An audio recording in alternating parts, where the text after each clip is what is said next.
विखे पाटलांना 3 महिन्यापूर्वी सांगितलं होतं,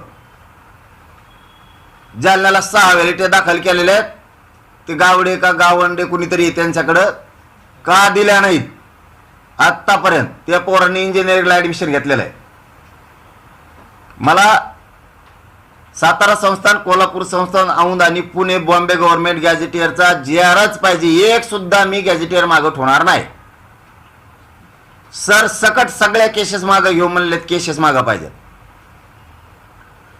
ACBC, ESBC आणि EWच्या निवड झालेल्या सगळ्या पोरांना नियुक्त्या पाहिजेत. पुन्हा म्हणू नका हे उद्या परदिशी 29 ऑगस्टच्या नंतर मी एक शब्दही ऐकणार नाही. बलिदान गेलेल्या कुटुंबातल्या महावितरणसह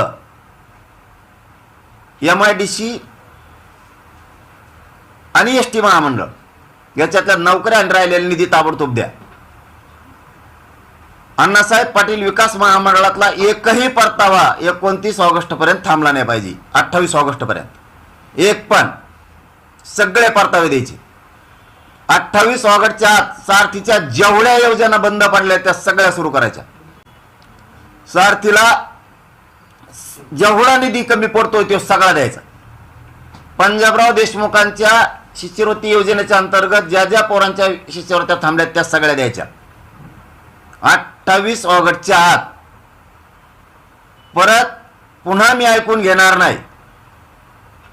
तुम्ही चुकीचे धोरणं राबवाला तर मराठ्याला येड्यात काढायला. तुम्ही JR काढला मराठ्यांना OBCच्या सोयी सवलतीचा आणि सुविधाचा, लागू का नाही केला? तो 28 ऑगस्टच्या आत लागू होऊन ज्या ज्या मराठ्यांच्या पोरांकडून शाळांनी कॉलेजांनी 100% फीस घेतली त्यांची फीस वापस करा आणि त्यांना सोयी सुविधा द्या. मागण्या तुमच्याकडे सगळ्या दिलेल्या, तुमच्याकडे प्रत्येक वेळेस त्या लेखी आहेत. त्या मागणीतली एक सुद्धा मागणी शिल्लक नाही राहिली पाहिजे. मग ते MPCच्या पोरांचा सुद्धा तुम्ही मला शब्द दिलेला आहे, त्यांना पुण्याच्या आंदोलनात की त्यांची वयमर्यादा वाढून देणार.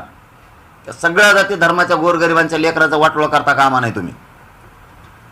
मी मागण्या पूर्ण दिलेल्या,